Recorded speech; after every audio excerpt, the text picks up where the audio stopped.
ഹയോൾ Kerala water അതോറിറ്റിയിലേക്കുള്ള overseer grade 3 അതിൻ്റെ ആ ഒരു പരീക്ഷയുടെ നോട്ടിഫിക്കേഷൻ വന്ന കാര്യം നിങ്ങൾ അറിഞ്ഞു കാണുമല്ലോ. ഓൾറെഡി നിങ്ങളൊക്കെ ഒരുപക്ഷെ അപ്ലൈ ചെയ്തിട്ടുണ്ടാവും. ചിലർക്ക് ഇനി അപ്ലൈ ചെയ്യാൻ ഇരിക്കുന്ന ആളുകളുണ്ടാവും. ചില കൺഫ്യൂഷൻസിലാവും, ഇതിന് എനിക്ക് അപ്ലൈ ചെയ്യാൻ പറ്റുമോ ഇല്ലയോ എന്നുള്ള കൺഫ്യൂഷനൊക്കെ ഉണ്ടാവും. എനിവേ ആ ഒരു നോട്ടിഫിക്കേഷൻ്റെ ഡീറ്റെയിൽസ് ആണ് ഇന്ന് ഈ വീഡിയോയിൽ ഷെയർ ചെയ്യുന്നത്. അതോടൊപ്പം തന്നെ കഴിഞ്ഞ പരീക്ഷയിൽ നടന്ന റിക്രൂട്ട്മെന്റ് നമുക്കറിയാം, KWA ഒരു മാസ് റിക്രൂട്ട്മെന്റ് ഒക്കെയാണ് വരുന്നത് നമ്മുടെ ഇത്തരം പരീക്ഷകളിൽ നിന്ന്. അപ്പോൾ അതുകൊണ്ട് തന്നെ എത്രമാത്രം റിക്രൂട്ട്മെന്റ് നടന്നു, ഇതിൻ്റെ ഒരു സിലബസ് എന്തൊക്കെ കാര്യങ്ങൾ നമ്മൾ പഠിക്കണം എന്നുള്ളതൊക്കെയാണ് ഈ വീഡിയോയിൽ ഡിസ്കസ് ചെയ്യാൻ പോകുന്നത്. അപ്പോൾ നോട്ടിഫിക്കേഷൻ അനുസരിച്ച് കേരള വാട്ടർ അതോറിറ്റിയിലേക്കാണ് നിയമനം എന്നുള്ള കാര്യം അറിയാമല്ലോ. KWA Kerala water authority overseer grade 3 എന്നുള്ളതാണ് ഈ തസ്തികയുടെ പേര്, ഓവർസിയർ ഗ്രേഡ് 3. ഇവിടെ നിന്ന് നിങ്ങൾക്ക് മേളിലേക്ക് പ്രൊമോഷനുള്ള സാധ്യതകളൊക്കെ ഉണ്ട്. ഓവർസിയർ ഗ്രേഡ് 3 ആയിട്ട് കയറിയാൽ പോലും ഡിപ്പാർട്ട്മെന്റൽ ടെസ്റ്റ് എഴുതി നിങ്ങൾക്ക് മുകളിലേക്ക് കയറാനുള്ള സാധ്യതയുണ്ട്. നിങ്ങൾ ക്വാളിഫിക്കേഷൻ ഉണ്ടെങ്കിൽ സ്കെയിൽ ഓഫ് പേ ശ്രദ്ധിക്കുക. 27,200 മുതൽ 73,600 വരെയാണ് ഇതിന്റെ സ്റ്റാർട്ടിങ്ങിൽ തന്നെയുള്ള സ്കെയിൽ ഓഫ് പേ പറയുന്നത്. അത്യാവശ്യം മികച്ച ഒരു സ്കെയിൽ ഓഫ് പേ ആണ്.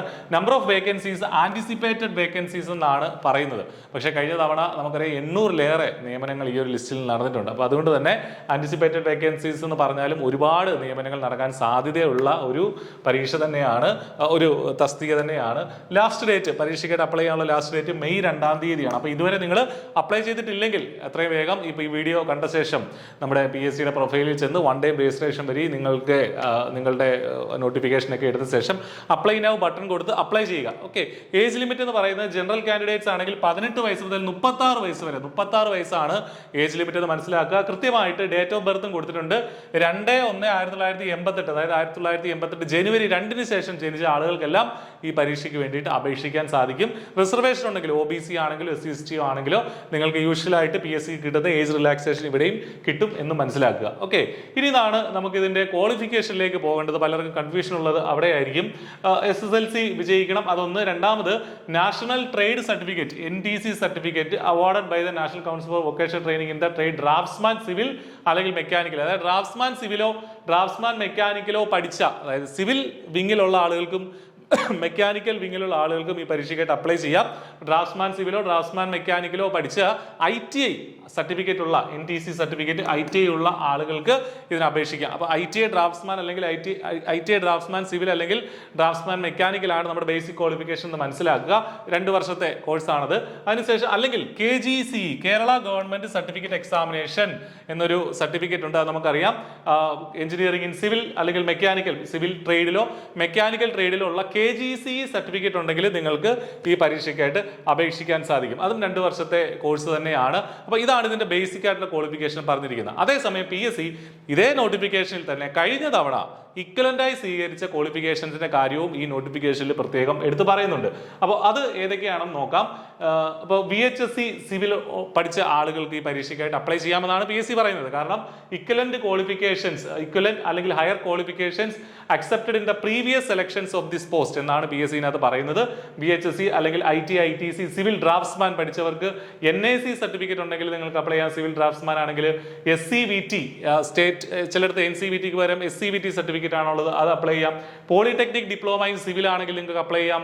BTech സിവിൽ ആണെങ്കിൽ അപ്ലൈ ചെയ്യാം. BE സിവിൽ ആണെങ്കിൽ അപ്ലൈ ചെയ്യാം. MTech AME section A and B civil ആണെങ്കിൽ നിങ്ങൾക്ക് അപ്ലൈ ചെയ്യാം. അപ്പോൾ ഇത്രയും യോഗ്യതയുള്ള ആളുകൾ എന്താണ് ഇക്വലന്റ് ക്വാളിഫിക്കേഷൻ ആയിട്ട് കൊടുക്കേണ്ടത്?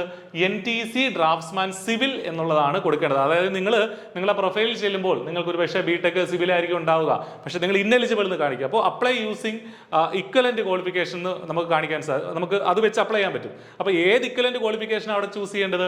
അത് NTC ഡ്രാഫ്റ്റ്സ്മാൻ സിവിൽ എന്നുള്ള ഇക്വലന്റ് ക്വാളിഫിക്കേഷൻ ആണ് ചൂസ് ചെയ്യേണ്ടത് എന്നുള്ളതാണ് ഈ ഒരു ഡോക്യുമെന്റിൽ നിന്ന് PSC പറയുന്നത്. പക്ഷേ ഇതേ ഡോക്യുമെന്റിൽ തന്നെ PSC അതാത് സമയത്ത് ഗവൺമെന്റ് ഓർഡറുകൾക്ക് അനുസൃതമായിട്ടായിരിക്കും നിയമനം നടക്കുക എന്നുള്ളതും എടുത്തു പറയുന്നുണ്ട്. ഇവർ കഴിഞ്ഞ തവണത്തെ ഇക്വലന്റ് ക്വാളിഫിക്കേഷൻ ആണിത്. നിങ്ങൾ പ്രത്യേകിച്ച് സർട്ടിഫിക്കറ്റ് ഒന്നും ഇത് ഇക്വലന്റ് ആണെന്ന് തെളിയിക്കാനായിട്ട് ഹാജരാക്കേണ്ടതില്ല എന്നൊക്കെയാണ് ഇതിന്റെ അർത്ഥമെങ്കിൽ പോലും ഇതേ PDF തന്നെ PSC പറയുന്നുണ്ട് ഗവൺമെന്റ് ഓർഡറുകൾക്കൊക്കെ അനുസൃതമായിട്ടായിരിക്കും നിയമനം നടക്കുക എന്നുള്ളത്. അപ്പോൾ അതുകൊണ്ട് തന്നെ അത് നിങ്ങൾ മനസ്സിലാക്കുക. അതേസമയം മെക്കാനിക്കൽ ക്വാളിഫിക്കേഷൻ ഉള്ള ആളുകൾക്ക് ITI ITC മെക്കാനിക്കൽ ഉള്ളവർക്കും NAC ഡ്രാഫ്റ്റ്സ്മാൻ മെക്കാനിക്കൽ ഉള്ള ആളുകൾക്കും polytechnic mechanical BTech production engineering ഇത്രയുള്ള ആളുകൾക്ക് NTC ഡ്രാഫ്റ്റ്സ്മാൻ മെക്കാനിക്കൽ എന്ന ക്വാളിഫിക്കേഷന് ഇക്വലൻസി വെച്ചിട്ട് നിങ്ങൾക്ക് അപ്ലൈ ചെയ്യാനായിട്ട് സാധിക്കും. അപ്പോൾ ഇവർക്കൊക്കെ അപ്ലൈ ചെയ്യാം എന്നാണ് PSC നോട്ടിഫിക്കേഷൻ വഴി പറയുന്നത്. ഇതുമായി ബന്ധപ്പെട്ട ഈ ഒരു തസ്തികയുമായി ബന്ധപ്പെട്ട അല്ലെങ്കിൽ ഈ ഒരു റാങ്ക് ലിസ്റ്റുമായി ബന്ധപ്പെട്ട ചില കേസുകളൊക്കെ മുൻകാലങ്ങളിൽ ഉണ്ടായിരുന്നു. എങ്കിൽ പോലും നിങ്ങൾക്ക് ഇതിന് തൽക്കാലം അപ്ലൈ ചെയ്യാൻ പറ്റും എന്ന് തന്നെയാണ് PSC പറയുന്നത്. അപ്പോൾ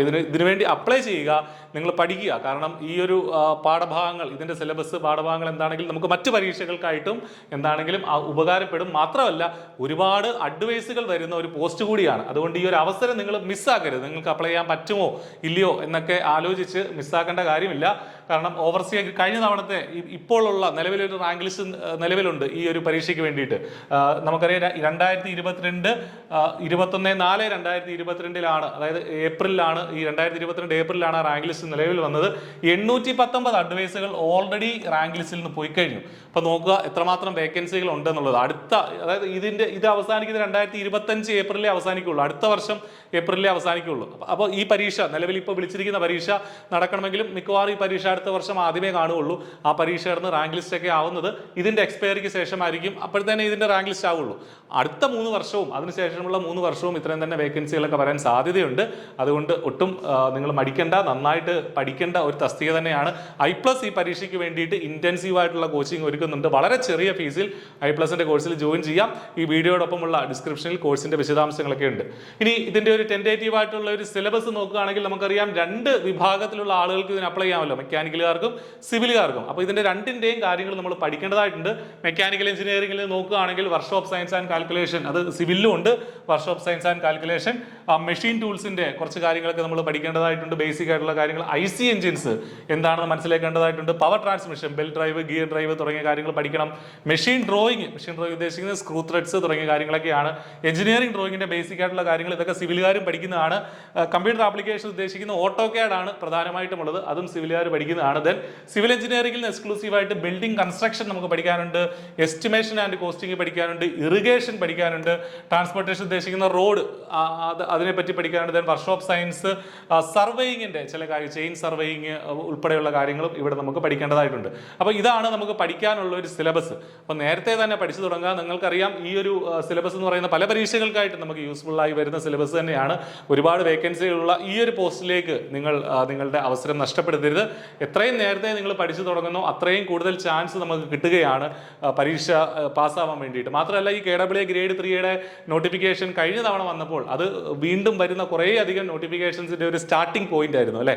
അതുപോലെ തന്നെ ഇതും ഒരു സ്റ്റാർട്ടിംഗ് പോയിന്റ് ആണ്. ഇനിയും ഒരുപാട് നോട്ടിഫിക്കേഷൻസ് സിവിൽ എഞ്ചിനീയർമാർക്കും മെക്കാനിക്കൽ വിങ്ങിലുള്ളവർക്കും കിട്ടുന്നതാണ്. അപ്പോൾ അതിന്റെ ഒരു സ്റ്റാർട്ടിംഗ് പോയിന്റ് ആയിട്ട് നിങ്ങൾ ഈ ഒരു അപേക്ഷ കാണുക, അല്ലെങ്കിൽ ഈ ഒരു പഠനത്തെ കാണുക.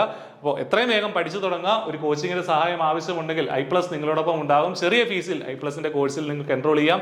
എന്തെങ്കിലും സംശയമുണ്ടെങ്കിൽ ആ നമ്പറുകൾ ഡിസ്ക്രിപ്ഷനിലും ഒക്കെ ഉള്ള നമ്പറുകളിൽ നിങ്ങൾക്ക് വിളിച്ച് ചോദിക്കാവുന്നതാണ്. അപ്പോൾ all the very best. Thank you.